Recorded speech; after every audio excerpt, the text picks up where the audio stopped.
जय हिंद दोस्तों। ताई दोस्तों, आप सभी का फिर से एक नए वीडियो पर स्वागत है। चलिए दोस्तों, आज हम आप लोगों को बताएंगे कि बिना पढ़े कॉपी आप लोग कैसे लिख सकते हैं। जी हाँ दोस्तों, ये बिल्कुल आप लोग लिख सकते हैं, ये कोई बड़ी बात नहीं है। बिना पढ़े आप लोग कॉपी लिख सकते हैं। दोस्तों, अगर आप भी क्लास 10th या 12th के स्टूडेंट हैं और 2024 में बोर्ड एग्जाम देने वाले हैं और अभी से आप लोग टारगेट बना रहे हैं कि हमको इस बार जो है 2024 में टॉपर बनना है और 95% मार्क्स लाना है, तो बिल्कुल नहीं घबराइए दोस्तों। ये वीडियो आप लोगों के लिए है और जो स्टूडेंट इस वीडियो को पूरा देख के जाएगा, शानदार ट्रिक को समझ के जाएगा, वही 2024 में टॉपर बन के आएगा। ठीक है दोस्तों, तो चलिए दोस्तों, आप लोगों को बिना पढ़े कॉपी कैसे लिखना है ये भी बताएंगे, साथ ही साथ बताएंगे कि बिना पढ़े आपको 450 450 नंबर कैसे लाना है। ठीक है, बिल्कुल ला सकते हैं, ये कोई बड़ी बात नहीं है। सुनने में आप लोगों को बड़ा लगता होगा, लेकिन जब हम पूरा इसका जो भी कॉन्सेप्ट है, ट्रिक है, हम सभी आपको बता देंगे, उसके बाद ये पूरा आसान हो जाएगा। ठीक है, चलिए, अगर आपको कुछ नहीं आता है, जी हाँ दोस्तों, अगर आप लोग को कुछ नहीं आता है, ठीक है, और आप लोग बिल्कुल घबरा जाते हैं, बोर्ड एग्जाम का नाम सुनते ही घबरा जाते हैं कि हमको पेपर में कुछ नहीं आता है, क्या लिखेंगे। जो स्टूडेंट, समझिएगा, जो स्टूडेंट बाहर रहते हैं या घर पर बैठे हैं और बिल्कुल भी तैयारी नहीं कर रहे हैं, तो ये ट्रिक जरूर लगाइएगा अगर आपको कुछ नहीं आता है। ठीक है, आप कॉपी में क्या लिखेंगे। जी हाँ दोस्तों, आप कॉपी में लिखेंगे क्या। अगर आपको कुछ आता ही नहीं है तो कॉपी में क्या लिखेंगे। बिल्कुल नहीं घबराइए, शानदार ट्रिक बताने वाले हैं और आपको कैसे लिखना है।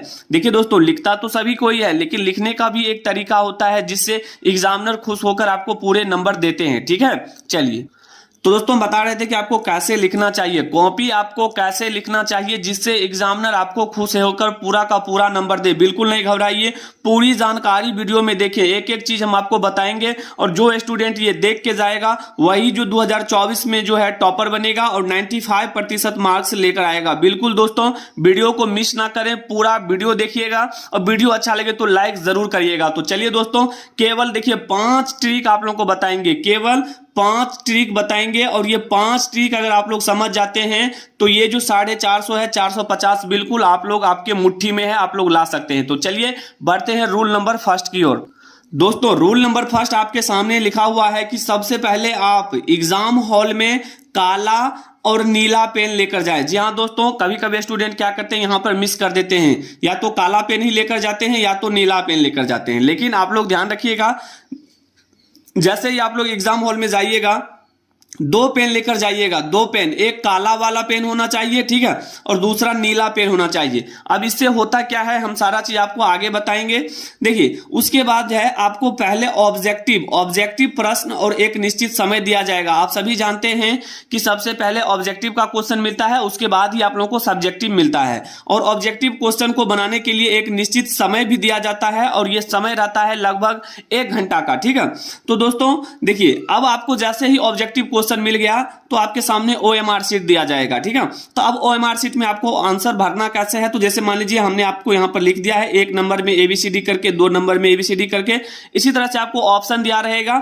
जैसे कि मान लीजिए पहला क्वेश्चन आप बना रहे और पहला क्वेश्चन का मान लीजिए ऑप्शन नंबर आपका A है, तो ध्यान दीजिएगा ये गोला जो है आपको सही से रंगना होगा। अगर इसमें कहीं पर गलती कर देते हैं तो आपको एक भी नंबर नहीं मिलेगा।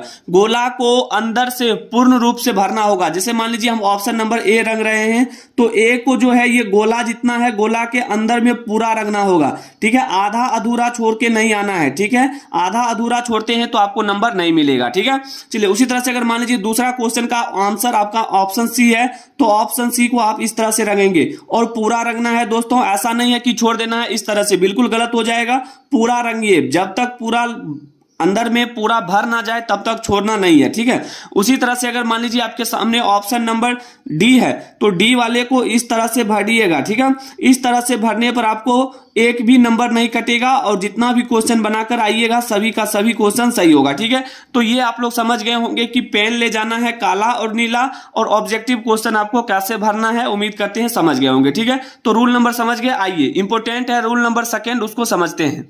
दोस्तों, बिल्कुल भी आप लोगों को घबराना नहीं है। जो स्टूडेंट कमजोर से कमजोर हैं, जो अभी तक कुछ भी नहीं पढ़े हैं, बिल्कुल जीरो हैं, तो एकदम आप लोग तैयार हो जाइए टॉपर बनने के लिए। ये सीक्रेट तरीका अगर आप लोग जान लेते हैं तो बोर्ड एग्जाम में अप्लाई करने के बाद ये नियम अगर लागू करते हैं बोर्ड एग्जाम 2024 में तो निश्चित रूप से टॉपर बन के आइएगा। ठीक है दोस्तों, देखिए रूल नंबर 2 क्या कहता है। उसके बाद आपको सब्जेक्टिव प्रश्न दिया जाएगा और इसके लिए भी आपको समय दिया जाएगा। ठीक है, तो ध्यान रखिएगा जैसे ही आपको सब्जेक्टिव क्वेश्चन के लिए क्वेश्चन और पेपर मिल जाए, कॉपी मिल जाए, तो ध्यान रखिएगा दोस्तों, पहला हमारा है कि फर्स्ट पेज में काट पीट कर और गलत जवाब नहीं देना है। ध्यान रखिएगा, फर्स्ट पेज का कहने का मतलब ये हुआ कि कम से कम आप जो है 3 से 4 पेज, ध्यान दीजिएगा 3 से 4 पेज में आपको काटना पीटना नहीं है। जो भी लिखना है साफ साफ लिखना है, शुद्ध शुद्ध लिखना है। ठीक है, एकदम सुंदर राइटिंग में लिखना है, क्योंकि देखिए स्टार्टिंग में आपका अगर अच्छा हैंड राइटिंग और ज्यादा कटपिट नहीं है तो एग्जामिनर जो है आपको वहां पर कॉपी भी चेक करेगा और वहां पर नंबर भी देगा एकदम झोली भर के। ठीक है, और ध्यान रखिएगा दूसरा पॉइंट, आपको राइटिंग जितना अच्छा हो सके उतना अच्छा लिखना है। बिल्कुल दोस्तों, राइटिंग बहुत मायने रखता है एग्जाम में। ठीक है, जितना सुंदर आप लिखेंगे, लिखावट आपका जितना सुंदर होगा, एग्जामिनर आपको उतना ही ज्यादा नंबर देगा। ठीक है, अगर आपका हैंडराइटिंग खराब है तो अपने घर पर कम से कम 4 से 5 पेज रोज आप अपना प्रैक्टिस करें, हैंड प्रैक्टिस करें। ठीक है, खुद से पेन और कॉपी ले और बुक को देख देख कर खुद से लिखें। इससे क्या होगा, अगर 4 से 5 पेज अगर कम से कम 1 सप्ताह तक लिखते हैं तो आपका हैंडराइटिंग जो है 50% सुधार में आ जाएगा। ठीक है, तो उम्मीद करते हैं रूल नंबर 2 आप लोगों को समझ में आ गया होगा। ठीक है, चलिए अब जो हमारा रूल नंबर 3 है उसको समझिएगा दोस्तों। समझिएगा रूल नंबर 3। और बता दें, आप लोग सोच रहे होंगे कि हमको कुछ आता नहीं है तो पेपर में क्या लिखेंगे। बिल्कुल बिल्कुल नहीं घबराइए, ये सारा चीज हम आपको बताएंगे, वीडियो में अंत तक बने रहिए। ठीक है, जो जो इंपॉर्टेंट है सारा चीज हम आपको बता रहे हैं। रूल नंबर 3 समझिएगा दोस्तों, जब आपको प्रश्न कॉपी मिलेगा उस समय आप प्रश्न को सही सही जरूर पढ़े। दोस्तों क्या होता है कभी कभी कि कुछ स्टूडेंट को जैसे ही कॉपी मिला वो अपने मन से कुछ लिखना शुरू कर देते हैं। बिल्कुल गलत तरीका होता है। जब आपको कॉपी मिले तो आप प्रश्न को सही से कम 2 बार जरूर पढ़ लें। ठीक है, क्योंकि जैसे ही प्रश्न को आप पढ़िएगा तो वो जो क्वेश्चन है आपके माइंड में सेट हो जाएगा। ठीक है, तो प्रश्न पढ़ना बहुत जरूरी है, बिना पढ़े आपको उसमें लिखना नहीं है। प्रश्न को 2 से 3 बार जरूर पढ़ लें। उसके बाद ध्यान दीजिएगा, कॉपी लिखते समय आप उसमें गलत शब्द, गाना हो गया, गाली हो गया, कसम हो गया, रुपए पैसे, ये सभी चीज आपको बिल्कुल भी नहीं करना है। और ध्यान दीजिएगा, अगर ये सारा चीज अगर लिख के आते हैं तो फेल होने से कोई नहीं रोक सकता है। दोस्तों ध्यान दीजिएगा, आप जो सोच रहे होंगे कि हम यहाँ पर गाना लिख के आ गए हैं, एग्जामिनर को समझ में नहीं आएगा, हमको नंबर दे देगा, तो बिल्कुल गलत सोच रहे हैं। 0 नंबर 0/0 मिलेगा, ध्यान रखिएगा। ठीक है, तो गलत शब्द, गाना और शायरी, ये सभी चीज, रुपए पैसा आपको बिल्कुल नहीं रखना है। ये बोर्ड एग्जाम के खिलाफ है। ठीक है, अगर ऐसा करते हैं तो आपको फेल भी कर दिया जाएगा और जुर्माना भी लगेगा। ठीक है, तो उम्मीद करते हैं रूल नंबर 3 आप लोगों को समझ में आ गया होगा। अब आइए रूल नंबर 4 को समझते हैं। दोस्तों आपके सामने रूल नंबर 4 है। रूल नंबर 4 को जरा गौर से देखिएगा क्या लिखा हुआ है। सभी प्रश्नों का जवाब देना है, कोई भी प्रश्न बिल्कुल भी छोड़ के नहीं आना है। जी हाँ दोस्तों, खाली पेज तो छोड़ के आना नहीं है, सभी प्रश्न का जवाब देना है, जितना प्रश्न आपसे बोला जा रहा है लिखने के लिए। ठीक है, अब आप लोग सोच रहे होंगे हमको तो आता नहीं है, घबरा क्यों रहे हैं, इतना जल्दबाजी भी क्यों है, कम से कम 10 मिनट का वीडियो है, देख लीजिए, 10 मिनट गाना सुन के चले जाते हैं। लेकिन ये 10 मिनट का वीडियो आप लोगों को देखने में इतना अभी दिमाग घूम रहा होगा कि सर जल्दी से वो बताइए जो हम यहाँ पर देखकर आए हैं। तो रुकिए ना, सारा चीज आपको बताएंगे, घबरा क्यों रहे हैं। तो देखिए, सभी प्रश्नों का जवाब देना है। ठीक है, एक भी प्रश्न छोड़ के नहीं आना है। छोड़ के आने के बाद क्या होगा, आपको एक भी नंबर नहीं मिलेगा। अगर उसमें आप कुछ जरूर लिख के आते हैं तो 2 नंबर का क्वेश्चन है तो 1 नंबर मिल ही जाएगा। ठीक है, तो सभी प्रश्नों का जवाब देना है। ध्यान दीजिएगा, अगर आपको आता है तो पूरा लिखें। अगर किसी भी क्वेश्चन का आंसर अगर पूरा पता है तो पूरा लिखें। अगर नहीं पता है, आधा अधूरा पता है, तो बिल्कुल आधा अधूरा भी लिख के आए। दोस्तों ध्यान दीजिएगा, क्योंकि एग्जामिनर जो होते हैं आपको स्टेप मार्किंग पर नंबर देते हैं। अगर मान लीजिए ये 2 लाइन 3 लाइन का नंबर क्वेश्चन है, ठीक है, अगर इसमें आप 2 लाइन बना के आते हैं तो निश्चित रूप से आपको 1 नंबर मिल ही जाएगा। ध्यान दीजिएगा, ठीक है, क्योंकि वहां पर आपका स्टेप मार्किंग होता है और स्टेप मार्किंग में आप लिख कर आते हैं तो निश्चित रूप से वहां पर नंबर मिलेगा। और मेन देखिए यहां पर क्या है, अगर आपको कोई प्रश्न नहीं आता है तो क्या करें, और यही चीज आप लोग देखने के लिए, सुनने के लिए बहुत देर से बेकाबू होंगे। ठीक है, तो ये हमारा जो आएगा रूल नंबर 5 उसमें हम आपको बताएंगे। ठीक है, तो उम्मीद करते हैं कि रूल नंबर 4 आप लोगों को समझ में आ गया होगा। अब आपको बताएंगे कि अगर कोई प्रश्न आपको नहीं आता है तो वहां पर कौन सा ट्रिक लगाना है और कैसे लगाना है। आइए बढ़ते हैं रूल नंबर 5 की ओर। देखिए दोस्तों, रूल नंबर 5 जिसका इंतजार था वो घड़ी आ गया है। महत्वपूर्ण जानकारी है और ये चीज आप लोगों को 100% लागू करके आना है। अब आपको लिखना कैसे है समझिएगा और जानिए कैसे लिखना है। अगर आपको पेपर में कुछ ना आए तो सबसे पहला हमारा है, देखिए सबसे पहले हमारा है कीवर्ड। क्या होता है? कीवर्ड। अब ये कीवर्ड क्या होता है दोस्तों?